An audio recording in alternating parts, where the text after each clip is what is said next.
Je vais commencer, Inch'Allah.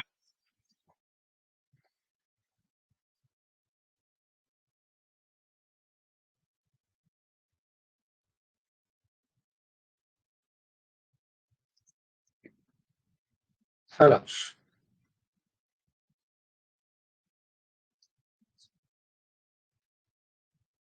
voilà. Bismillah, alhamdulillah, wa sallallahu wa sallam ala sayyidina wa maulana Muhammad wa ala alihi wa ashabihi wa tabi'ina lahum bi ihsanin ila yawmiddin. Donc, je rappelle que ce que nous avons vu jusqu'à maintenant, c'était jusqu'à la lune fondue en deux, le miracle prophétique, le miracle qui a eu lieu encore dans la période de Mecca,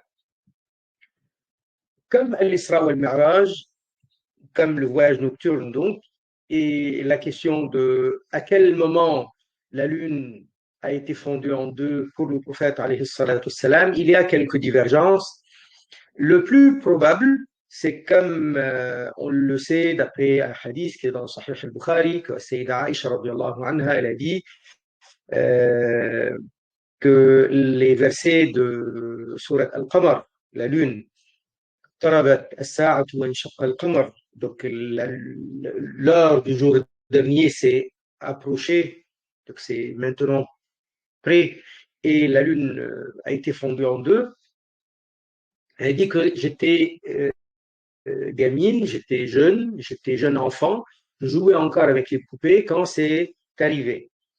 Et on sait que donc c'était dans la période de un an ou 2 ans avant l'émigration à Médine, dans cette période-là. En tout cas, c'est dans les dernières années de la période mécoise. Je rappelle, à juste titre, qu'un Nabi alayhi salatu wassalam, il a eu la révélation la première fois, lui annonçant qu'il est Nabi, qu'il est prophète, c'est à l'âge de 40 ans, il était à Mecca al-Mukarrama, et puis après, il est resté à Mecca pendant 13 ans.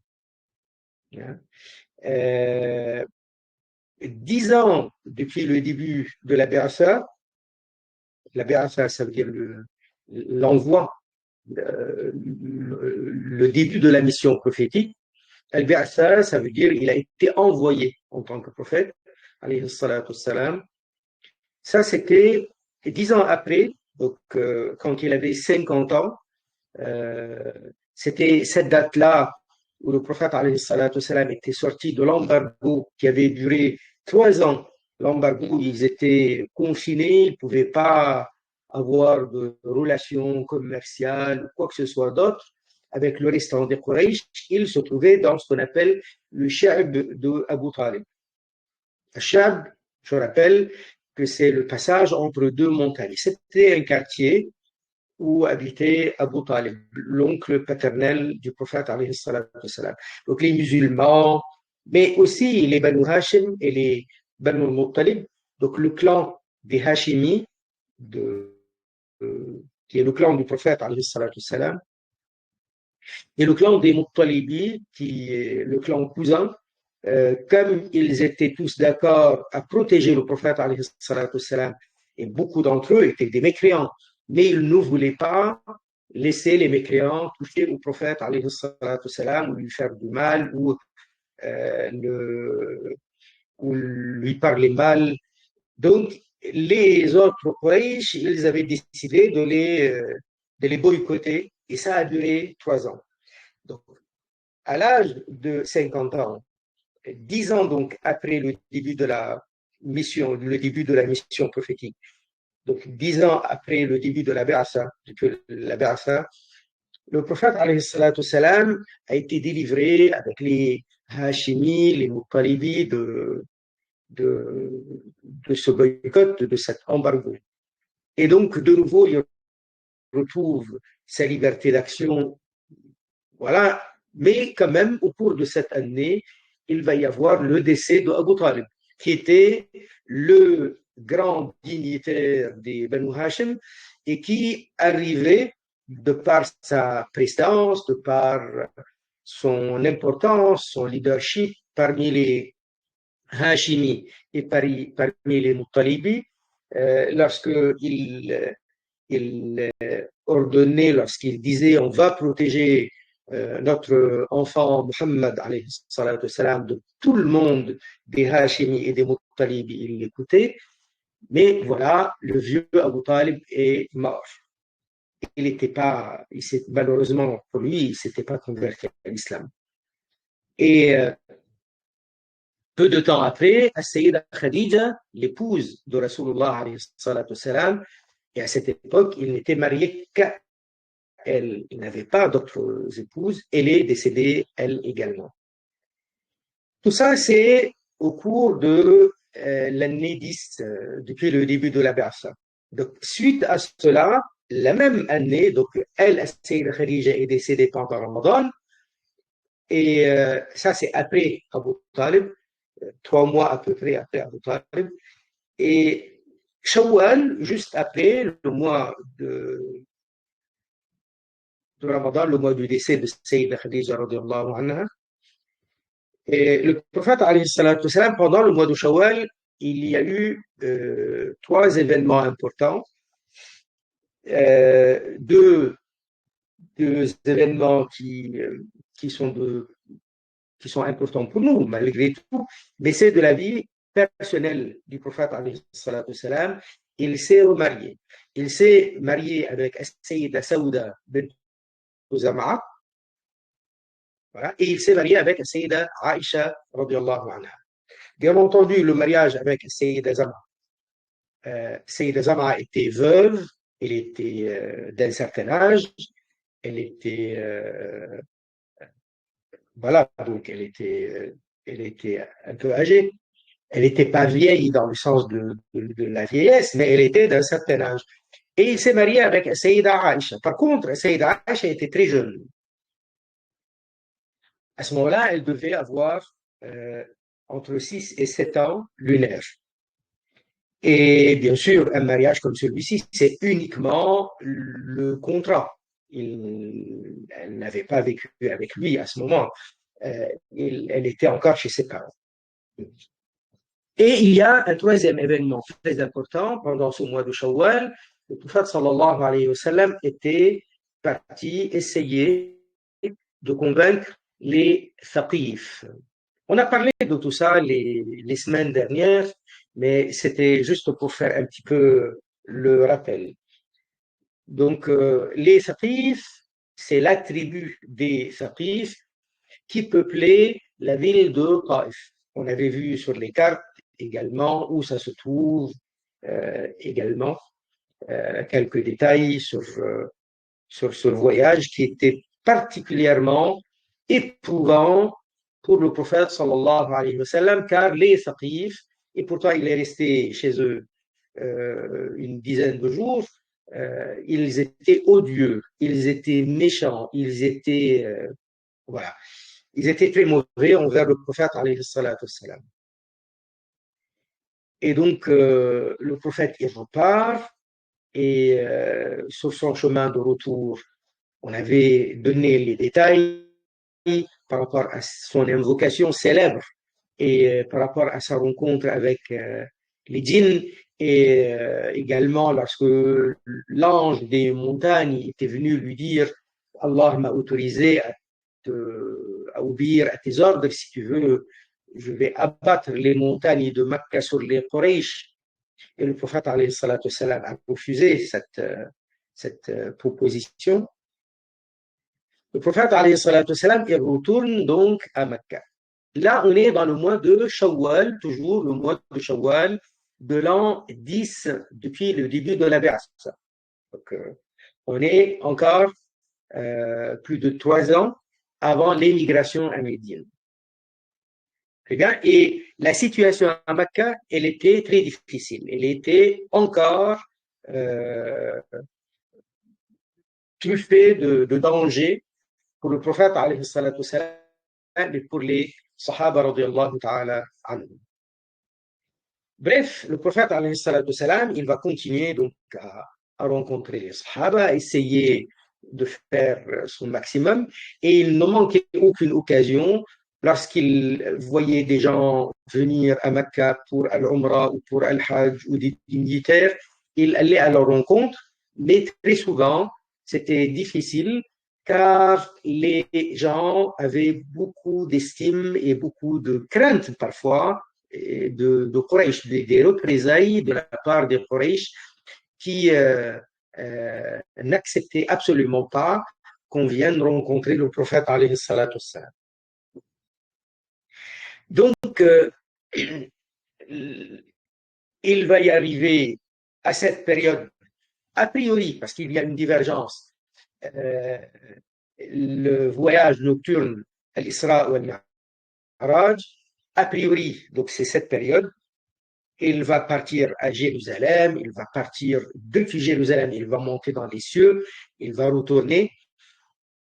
Et donc, nous avons donné pas mal de détails sans aller sur le détail de tout le voyage, euh, du voyage nocturne et de l'ascension dans les cieux, mais c'était a priori, d'après beaucoup de ulama, dans cette période-là, après le retour de Taïf en tout cas.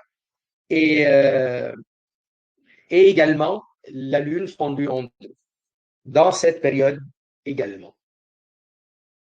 Et là, la dernière chose que nous avions vue, c'était par rapport à, à ce miracle qui est mentionné dans le Coran, mais bien sûr, non seulement dans le Coran, nous avons là les hadiths qui en parlent, c'est le témoignage de plusieurs compagnons que j'ai relaté ici. Ceci dit, nous avons vu tout ça et nous sommes encore dans la période mécoise. C'est encore dans la période après le retour de Taïf, après, donc il avait 50 ans, et puis après, au-delà, il entre dans l'année 11 et 12 et 13, qui est le début de la Bi'asa, et nous allons voir qu'il va y avoir un événement très, très important euh, par la suite. C'est ce qu'on appelle la rencontre avec les Yathribi, les Médinois. Les Yathribi, les Médinois. Est-ce que si je mets comme ça? Voilà. Qu'est-ce qui s'est passé? Le prophète, alayhi salatu salam, comme je disais tout à l'heure, il ne manquait pas une occasion où il pouvait rencontrer des gens, il pouvait parler à certaines personnes. Il ne les manquait pas ces occasions-là pour les convier à l'islam. Seulement, la situation était très tendue avec les Quraysh, parce que les Quraysh, ils guettaient les mouvements du prophète, alayhi salatu salam. Ils surveillaient. Et quand ils voyaient que le prophète, alayhi salatu salam, partait rencontrer des gens, ils venaient, eux, derrière, leur dire, ne l'écoutez pas, c'est, vous allez avoir des problèmes avec nous. Bref, ce qu'ils pouvaient faire pour les dissuader de cette rencontre, voilà, d'apprécier, dissuader, d'apprécier ou d'écouter le prophète, alayhi salatu wassalam. Donc l'année 10 était finie, Shawwal, Zulqa'da, Zulhijja fini. Là, il a essayé de rencontrer des gens, mais bon, ça n'a pas donné beaucoup de résultats. Donc l'année 10, depuis le début de la Ba'sa, est finie. On entre dans l'année 11. La fin de l'année 11, à la période de Hajj. Pourquoi je dis la fin? Parce que la période de Hajj est la fin. C'est là que les gens viennent pour Al-Hajj. De nouveau, le prophète, alayhi salatu salam, il va à Mina. Pourquoi Mina particulièrement? Parce que lorsque les pèlerins venaient, lorsque les pèlerins, même jusqu'à aujourd'hui, quand on va au Hajj, on campe à Mina. Mina, c'est pas loin de Mecca et c'est un endroit, comment dire, incontournable. Parce que quand on arrive directement à Mecca, oui, mais après, on va à Mina.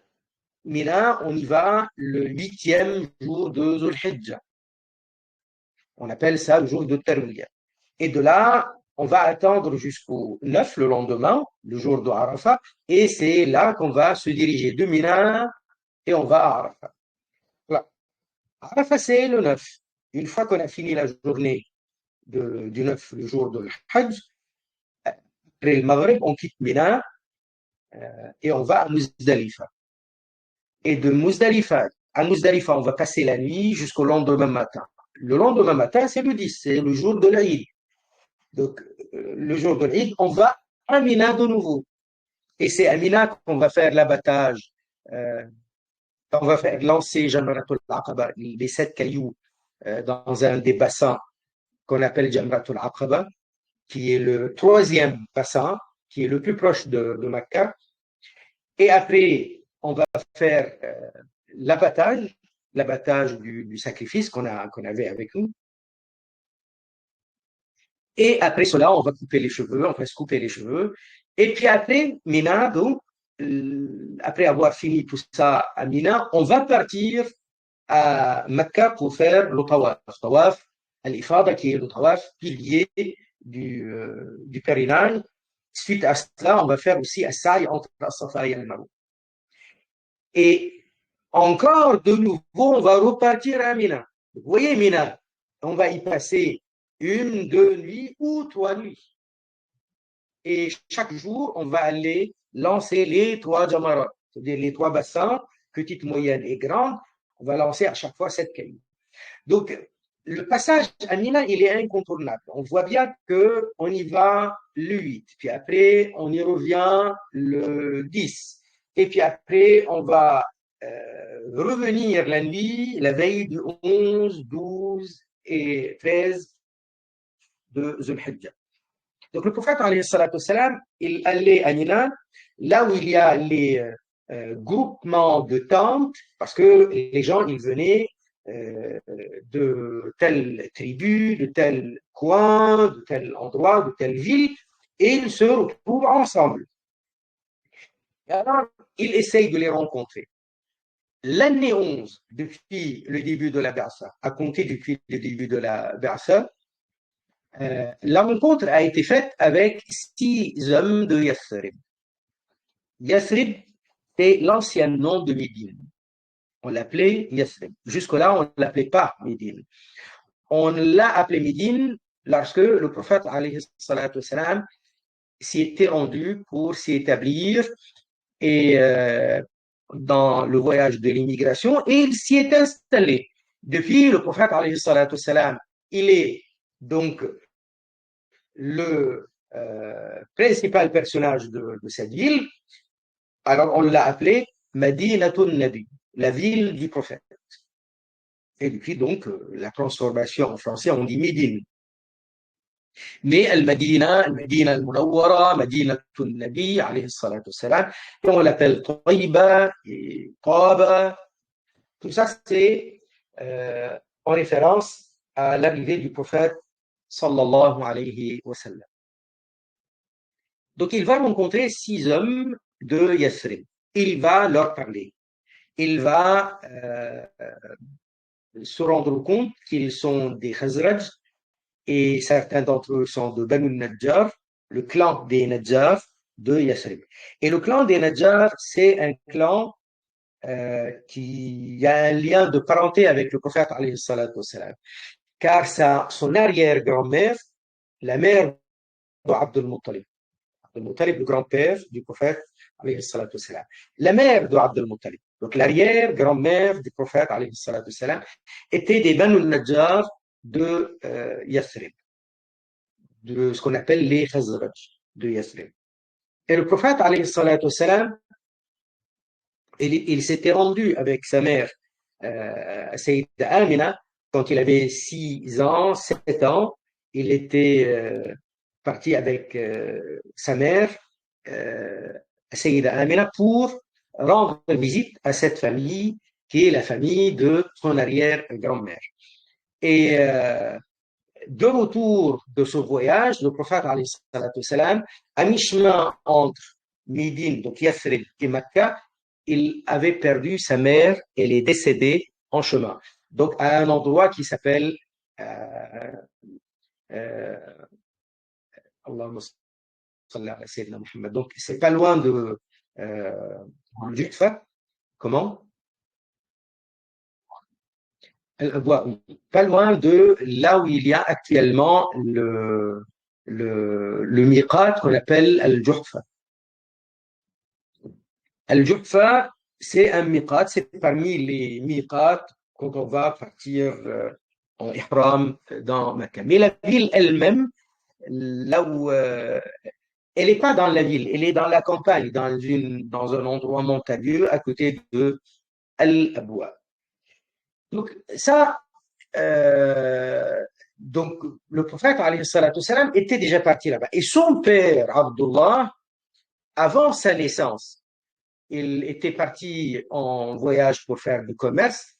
Et sur son chemin de retour à Mecca, il a fait halte à Yathrib et il était gravement malade et il est décédé là-bas et il est enterré là-bas, toujours dans le quartier des Banu al-Najjar. Donc il rencontre 6 hommes de Yathrib, parmi eux certains des Banu al-Najjar, et il va se présenter, il leur dit, moi, voilà, il décline son identité, moi, Muhammad bin Abdullah bin Abdul Muttalib, Allah Ta'ala m'a envoyé prophète, et donc vous devez adhérer à l'islam, à la croyance en La ilaha illallah Muhammadur Rasulullah sallallahu alayhi wa sallam, m'écouter, etc.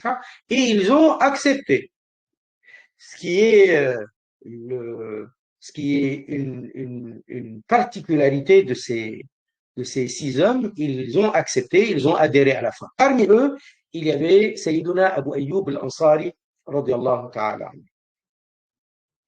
Donc ceux-là, ces 6 hommes, ils sont partis parler de l'islam, de leur conversion à l'islam, de leur rencontre avec le prophète, alayhi salatu wassalam, et l'islam s'est propagé. Avec 6 hommes, ils viennent de se convertir, ils présentent l'islam à leur famille et de famille en famille, les gens adhèrent à la foi rapidement et ça prend beaucoup d'ampleur. Il y a une chose qui est particulière pour les Yathribis. Je ne parle pas de leur qualité, je parle d'une circonstance qui est quand même intéressante, qui est intéressante à ajouter à notre information. C'est que à Médine ou à Yathrib, il y avait 3 quartiers juifs. 3 quartiers juifs. Il y avait les Banu Qaynuqa, c'est une tribu, un clan de juifs qui était installé à Yathrib, un des quartiers de Médine. À cette époque-là, l'urbanisme de la ville de Yathrib, bien entendu, vous imaginez que c'est pas comme l'urbanisme de nos jours. Et même, ce n'était pas non plus l'urbanisme des villes qu'on connaît de là où il y avait eu des empires et des... Non, la ville de Yathrib était une ville euh, qui est euh, euh, qui est un petit peu campagnarde parce que les habitants, ils sont des agriculteurs. Les Yathribis étaient des agriculteurs. Ils n'étaient pas particulièrement des hommes d'affaires avec du commerce. Ils étaient des agriculteurs. Donc, ils cultivaient particulièrement les dattiers, les palmiers. Donc. Il y avait d'autres sortes d'agriculture, bien entendu, qu'ils entretenaient, mais particulièrement les dattiers.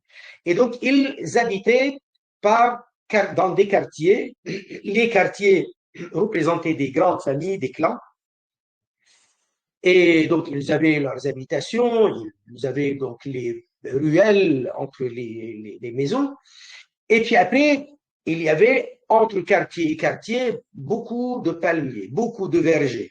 Et il y avait des petits chemins, des sentiers reliant donc les quartiers. C'était pas les villes où il y a des ruelles ou avec des pierres. C'est pas dans ce genre-là. Au milieu des maisons, oui, peut-être ils le faisaient, mais c'était pas c'était pas une seule ville unique, unifiée, si vous voulez, avec un urbanisme développé. C'était une ville, c'était une ville avec beaucoup de quartiers, il y avait beaucoup de monde, mais c'était comme ça, comme je vous ai décrit. Comme c'est une ville un peu campagnarde, donc il y a beaucoup d'agriculture tout autour des quartiers. Donc, il y avait le clan des Banu Qaynuqa, des Juifs. Il y avait les Banu al-Nadir, des Juifs. Il y avait les Banu Qurayza, des Juifs. Tout ça, c'est en plein, comment dire, milieu des autres habitants qui sont des clans arabes. Les Arabes de Yathrib sont un peu comme les Arabes de la région de Hijaz, des idolâtres. Des idolâtres, majoritairement idolâtres, mais presque tous idolâtres. À quelques personnes exceptionnelles qui n'étaient pas idolâtres. Mais les tribus, le peuple, les clans étaient des idolâtres. Les Juifs, ils se considèrent monothéistes. Jusqu'à aujourd'hui, ils se considèrent monothéistes. Euh, donc pour eux, le monothéisme est de rigueur, l'adoration des idoles et de la mécréance menant en enfer. Et donc, il y avait, de parmi les rabbins et de parmi les juifs de Yathrib, des gens qui disaient à leurs amis arabes, bientôt c'est l'arrivée du prophète de la fin des temps. Et le prophète de la fin des temps, il va avoir la victoire sur les idolâtres. Et il leur disait, nous allons certainement être de son côté. Et si il est question de vous faire la guerre, on vous fera la guerre. Bientôt, donc, c'est le prophète de la fin des temps, c'est l'ultime prophète. Et après, il va y avoir le jour dernier. Donc les Yatribis, certains d'entre eux, ils entendaient ce genre de discours de la part de leurs voisins juifs. Certainement, cela a marqué certains de ces Arabes. Et donc, lorsqu'ils ont rencontré le prophète, alayhi salatu salam, ils se sont précipités de lui prêter le serment et d'obéir à lui et d'adhérer à sa religion. Ça, c'est quand même intéressant à dire. Il y a certains sahaba de Yathrib, des Médinois, des Ansar, qui disaient ça, qui rapportaient que les rabbins leur disaient cela. Et que lorsque le prophète alayhi salatu salam est effectivement venu, euh, il est apparu, il est venu carrément à Médine, ils sont revenus voir les Juifs pour leur dire, eh ben, ce que vous nous disiez il y a quelques années, il n'y a pas longtemps, eh ben, le voilà, le prophète. Il disait, non, non, non, ça peut pas être lui. Parce que quand l'orgueil est, est comment dire, il est, il n'est pas stoppé par nous, il n'est pas débarrassé par nous, euh, par nous-mêmes, il va nous aveugler.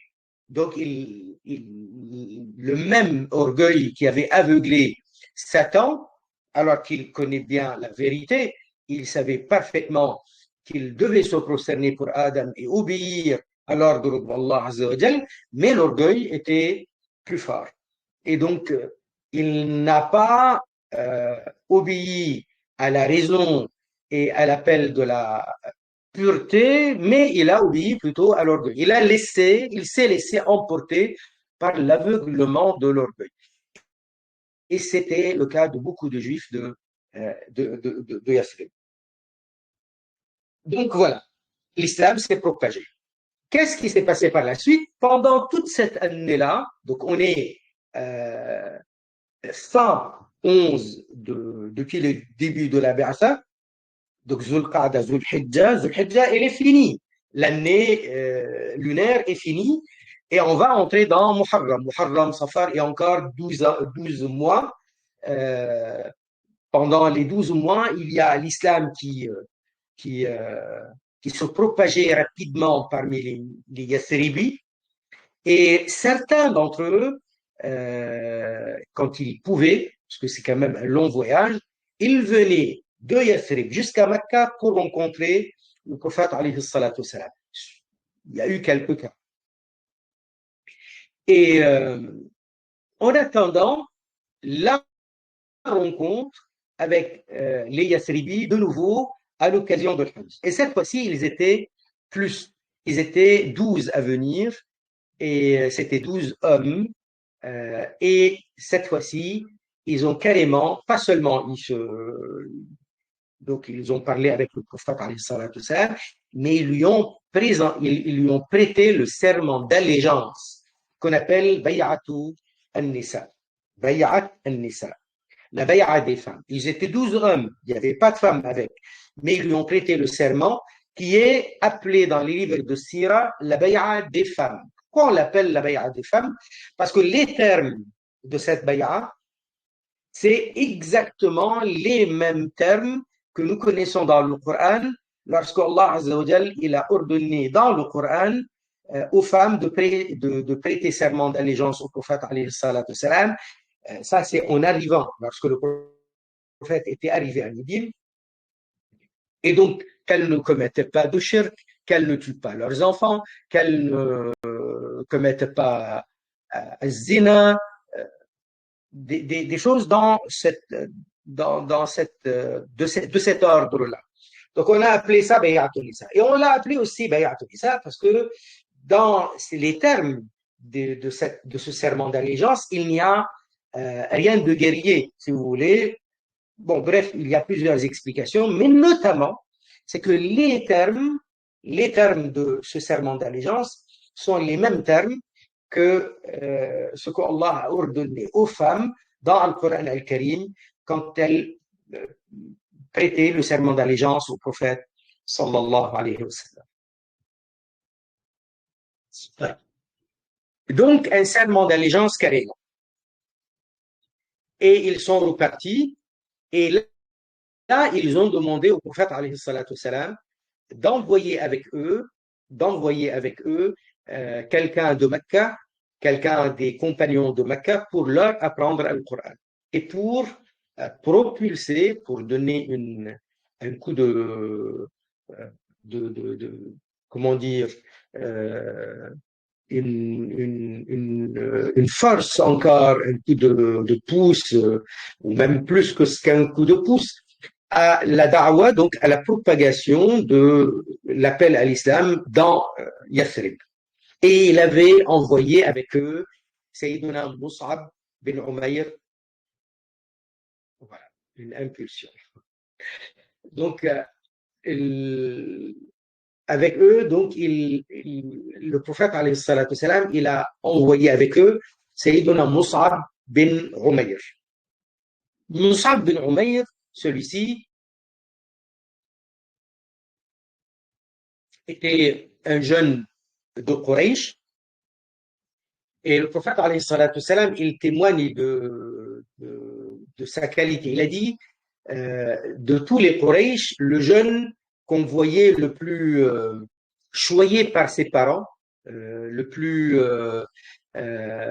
comment dire, à qui les parents donnent tout et lui font plaisir, lui achètent ce qu'il veut, ils l'habillaient joliment, ils le parfumaient merveilleusement. Donc le jeune, par excellence, d'une bonne famille, qui est choyé, qui est dorloté, et qui est d'ailleurs parmi les familles riches, et donc un peu comme ce qu'on appelle dans l'expression, ce qu'on dit dans l'expression française, il est né avec une cuillère d'argent dans la bouche. L'expression dire qu'il a toujours été choyé, dorloté, voilà. Il y avait Mus'ab bin Umayr. Et ce Mus'ab bin Umayr, il s'est converti à l'islam. Sa mère était très fâchée. Elle a tout fait pour l'en dissuader, mais il n'écoutait pas. Et il est un des hommes les plus marquant donc de cette période-là, parce que le choix du prophète alayhi salatu salam sur Mus'ab bin Umayr témoignait donc de la grande importance de ce jeune homme et son savoir, sa sagesse, ce qu'on ne voit pas. On n'en voit pas quelqu'un qui n'est pas sage, qui n'est pas, voilà, qu'on ne pense pas être à la hauteur de pouvoir convaincre. De part, il va convaincre, non pas parce qu'il va faire des débats, c'est surtout parce qu'il est capable d'attirer les gens. Et il attire parce qu'il a le savoir, il a la compétence et il est quand même efficace de par son comportement, de par ses choix et sa sagesse. Et c'est vrai, Sayyiduna Mus'ab, il va être efficace, très très efficace pour propager l'islam partout à Yathrib, au point que la propagation de l'islam a été fulgurante depuis son arrivée. Il y avait beaucoup de conversions, mais là, c'était propulsé, ça a été très, voilà, ça a été très rapide, ça s'est propagé beaucoup. Et parmi ces rencontres très efficaces qui avaient marqué les Yathribites, sa rencontre avec Sayyiduna Saad bin Mu'adh. Saad bin Mu'adh, il était le chef des Aous. Les Yathribites sont deux clans essentiels, deux tribus, si vous voulez, essentiellement, deux tribus cousines, les Aous et les Khazraj. Et dans chacune, il y a des clans et des familles. Saad bin Mu'adh, il se trouve le chef des Aws, le plus respecté des Aws. Donc, lorsque celui-ci se convertit à l'islam, il va en parler autour de lui, il va envoyer un message à sa mère pour lui dire je te parlerai plus si tu te convertis pas à l'islam. Il envoie un message à à toutes les maisons, toutes les familles de son clan et leur dit désormais je coupe les liens avec vous si vous ne vous convertissez pas à l'islam. Et donc le jour même, avant le soir, tous les Haus étaient convertis à l'islam. Donc ça fait beaucoup de monde à la fois. Donc voilà, on est à la fin de l'année, cette fois-ci, 12, depuis le début de la Bersa. Et ceux qui ont prêté le serment d'allégeance, il y avait donc 12 hommes, pas plus. Et voilà, donc on entre dans la période de l'année 13, depuis le début de la Bersa. Et parmi eux, il y avait Mus'ab ibn Umayr, comme on a dit. Et donc là, à la fin de cette année, de nouveau, à l'occasion de Hajj, ils reviennent. Et cette fois-ci, ils étaient 73 hommes et 2 dames. Les 2 dames, Nasiba bint Ka'b, Umara, et Asma bint Amr, Mani'a. Voilà. Et ceux-là, donc, ils vont prêter serment d'allégeance au prophète. Le prophète, alayhi salatu salam, à cette occasion, il était venu et avec lui, il y avait Al-Abbas, son oncle Al-Abbas. Et Al-Abbas, certains disent il était musulman, mais il cachait sa foi. Certains disent il n'était pas encore vraiment converti, mais bon, a priori, si, parce qu'il était là auprès du prophète alayhi salatu salam pour le soutenir. Et le prophète alayhi salatu salam, il parle avec eux, il parle avec lui, et c'est là qu'ils lui disent Ya Rasulallah, si pourquoi tu ne viens pas? Ils lui font la proposition, pourquoi tu ne viens pas chez nous? Chez nous, nous allons te protéger comme on protège nos familles. Et c'est là que le prophète, alayhi salatu salam, il leur a demandé de prêter un serment d'allégeance. Et cette fois-ci, on l'a appelé le serment le plus important, le deuxième serment de l'Aqaba. Il stipulait à protéger le prophète, alayhi salatu salam, les armes en main contre les ennemis. Mais les termes étaient si tu viens parmi nous, si tu restes chez nous, nous allons te protéger de la même manière qu'on protège nos familles. Et donc, il y a la question d'être à Médine, d'être dans cette ville parmi les Haus et les Khazraj. Et le prophète, alayhi salatu salam, suite à cela, il reçoit l'ordre d'Allah Azza wa Jal que l'émigration désormais à Yathrib est obligatoire. L'objectif était premièrement de protéger les musulmans parce qu'à Mecca, la situation était tendue, difficile, dangereuse, pénible. Il y avait toujours des menaces de torture, d'assassinat à l'encontre des musulmans. Et même le prophète, alayhi salatu salam, il n'était pas en sécurité à Mecca. Donc l'ordre était de faire l'immigration dans un lieu sûr et d'échapper donc à cette situation dangereuse à Mecca, parmi les Quraysh. La deuxième raison était de se rassembler dans un endroit pour être plus forts. Ils sont plus nombreux, cohérents, en cohésion entre eux, prêtant main forte les uns aux autres, etc. Et également, le prophète, alayhi salatu salam, à cet endroit, il va donc exercer pleinement les lois pratiques de l'islam. C'est une terre d'islam. Et donc, on a déclenché, on a amorcé le départ pour Yathrib. Et donc, les Quraysh, ils ont vu que les musulmans partaient. Et donc, là, les Quraysh, ils cherchaient à les empêcher de partir. Ils ne voulaient pas les laisser partir. Alors, parce que parfois, c'est leurs enfants. Parce que parfois, c'était leurs neveux. Et donc, ils ne voulaient pas les laisser partir. La vie tribale, la société tribale, voilà, donc a quelques exigences de rester ensemble. Mais pas que ça. S'ils ne voulaient pas les laisser partir loin de leur regard et de leur contrôle. Ils ne voulaient pas non plus qu'ils aillent conforter le prophète alayhi salatu salam et donner de la puissance et de la force à cette entité musulmane qui va être bâtie à Yathrib. Bien entendu, les Quraysh, ils ne voyaient pas l'avenir clairement, mais ils avaient dans leur pensée, donc ils avaient bien compris qu'ils vont échapper à leur contrôle. Et c'est leurs neveux, c'est leurs enfants, ils ne veulent pas les laisser partir. Mais quand même, les musulmans sont partis. Il y a eu quelques-uns qui n'ont pas osé partir, qui ne pouvaient pas, mais majoritairement, ils sont partis.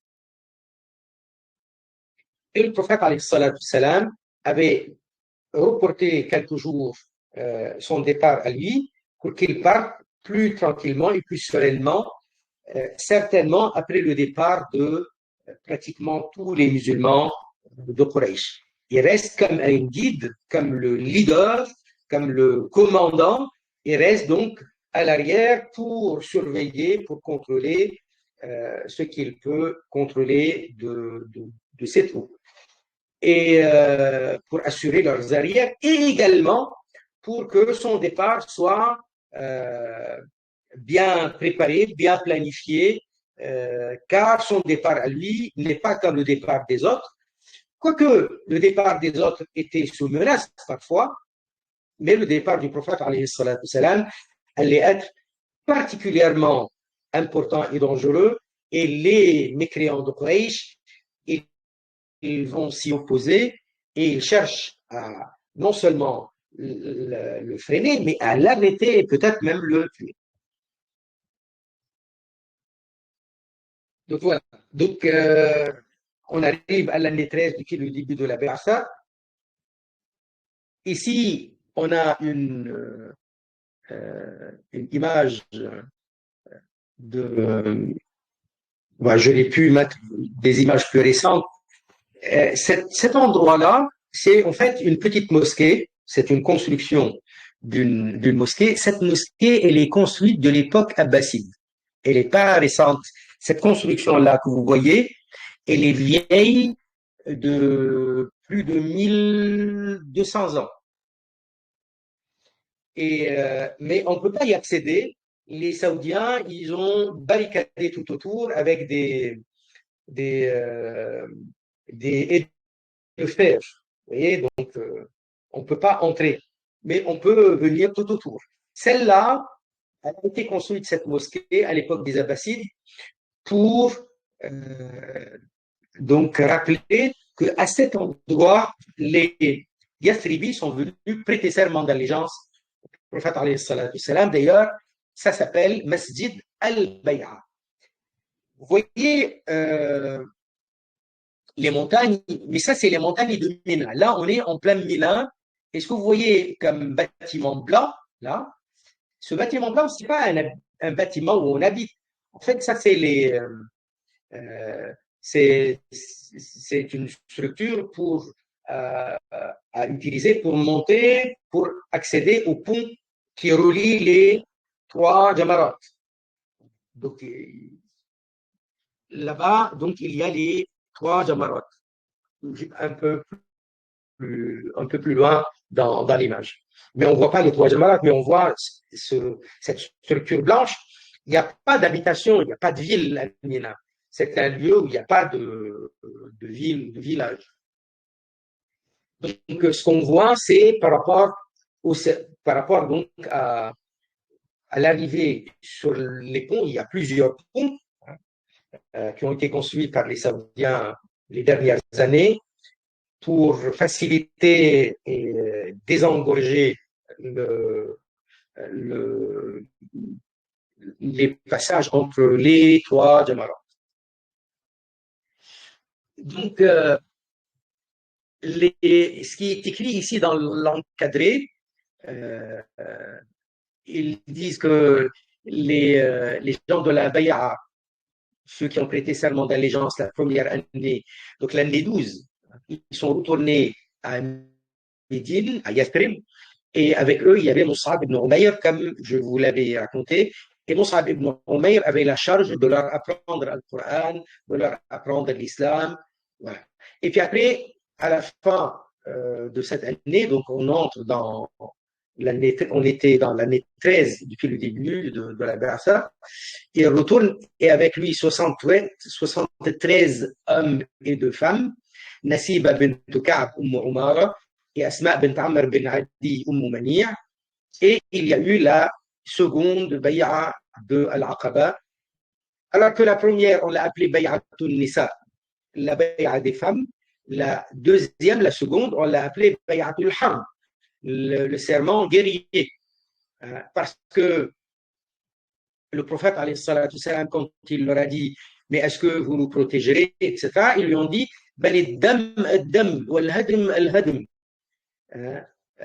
c'est lui, le prophète, qui a répondu comme ça. Ils lui ont dit, oui, ya Rasulallah, nous allons le faire, nous allons te protéger. Et eux, de leur côté, ils lui ont dit, et toi, ya Rasulallah, tu vas nous quitter après? Il a dit non, Ad-dam, votre sang c'est comme le mien. Al-hadm, al-hadm. Ça veut dire s'il y a destruction sur vous, c'est aussi sur moi. Autrement dit, mon engagement, il s'entremêle avec le vôtre. Et ce qui concerne ma sécurité personnelle, ça fait partie de la vôtre. Et il leur a dit, Ana minkum wa antum minni. Moi, je suis un des vôtres. Et vous êtes de moi. Moi de vous et vous de moi.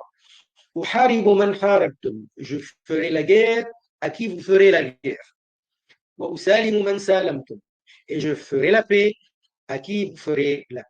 Ça, c'est la réponse du prophète, alayhi salatu salam, lorsque eux, ils lui ont prêté le serment d'allégeance,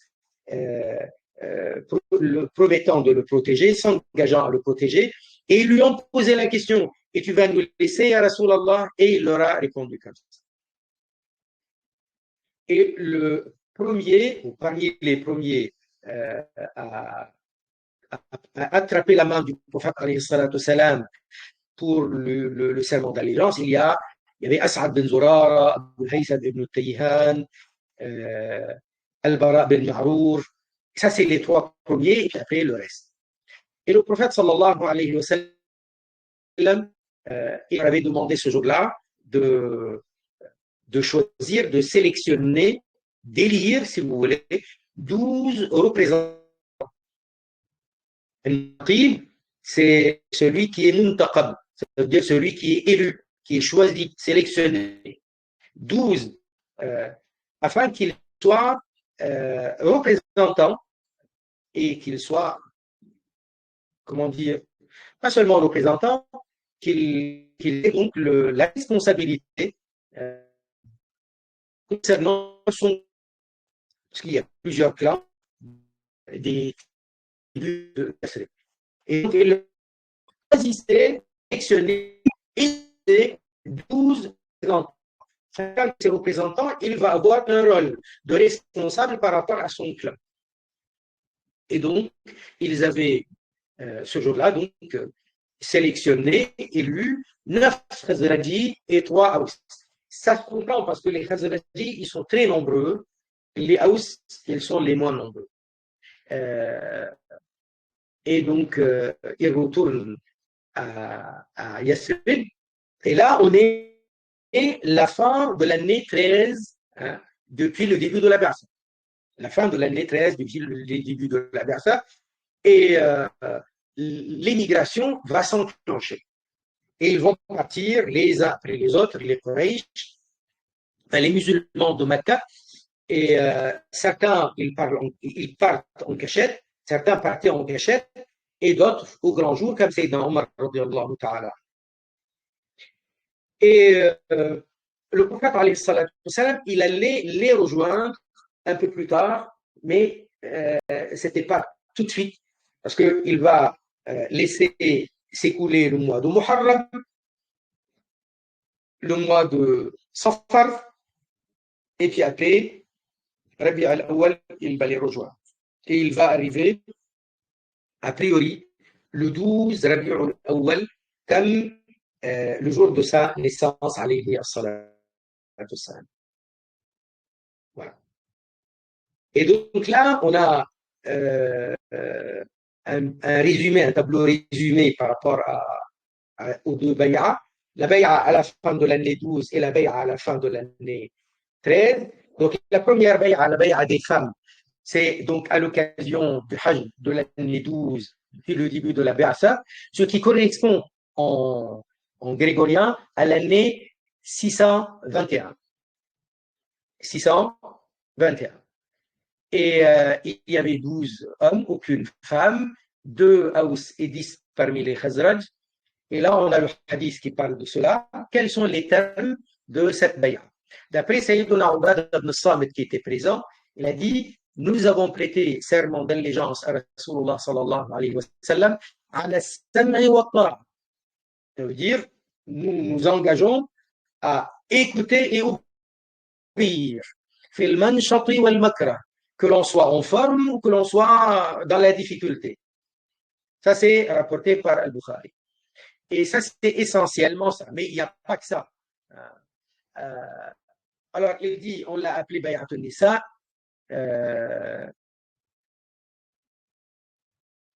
Voilà. Lui, il écarte comment dire, la raison que j'ai énoncée, qu'on l'appelle Bay'atun Nisa, parce que c'est comme exactement la Bay'a des femmes. Lui, il n'est pas d'accord avec ça. Mais en fait, il y a beaucoup d'historiens, ils disent on l'a appelé Bay'atul Nisa par rapport à cela. Lui, il n'est pas d'accord avec d'autres écrivains. Ils sont. Bon, bref, en tout cas, c'est la raison de pourquoi on l'a appelé Bay'atul Nisa. C'est pas le plus important. La deuxième Bay'a, ou la seconde, c'est à la fin de l'année 13. donc l'année 622 en grégorien. Ils étaient 73 en tout, hommes et 2 femmes, et il y a eu les Nuqaba, les 12, les élus. Hein. Et donc, les termes de cette bay'a, écouter et obéir dans l'aisance quand on est en forme ou quand on est dans la difficulté, dépenser pour la cause du prophète, salam, que l'on soit dans la difficulté ou que l'on soit dans l'aisance, ordonner le bien et interdire le mal, et blâmer le mal, que vous soyez prêts, donc toujours vous répondez présent pour obéir à Allah Azzawajal, et vous craignez pas qu'on vous blâme. لا تأخذكم في الله لومة لا تأخذكم في الله لومة لائم. Donc vous ne serez pas influencé par le blâme des uns et des autres. Et cinquièmement, le plus important, Nusratul Rasoul alayhi salatu salam, donc prêter la force au prophète alayhi salatu salam, lui donner le soutien guerrier, arme à la main quand il le faut, comme ils protègent leurs femmes et leurs enfants et leurs biens, ils protègent le prophète alayhi salatu salam, et en échange, ils ont al-Jannah, ils ont le paradis. Voilà. À partir de là, donc, ça a enclenché, a amorcé la hijra, et le prophète alayhi salatu salam, il allait les rejoindre dans le mois de Dhul Hijjah. Inch'Allah ta'ala, on continue demain et on parlera de la hijra al-Madina, Inch'Allah ta'ala. بارك الله فيكم. سبحان الله والحمد لله ولا إله إلا الله لا إله إلا الله لا إله إلا الله لا إله إلا الله. اللهم صل على سيدنا محمد وعلى آله وصحبه وسلم. رب اغفر للمؤمنين والمؤمنات. سبحان ربك رب العزة عما يصفون وسلام على المرسلين والحمد لله رب العالمين. بارك الله فيكم.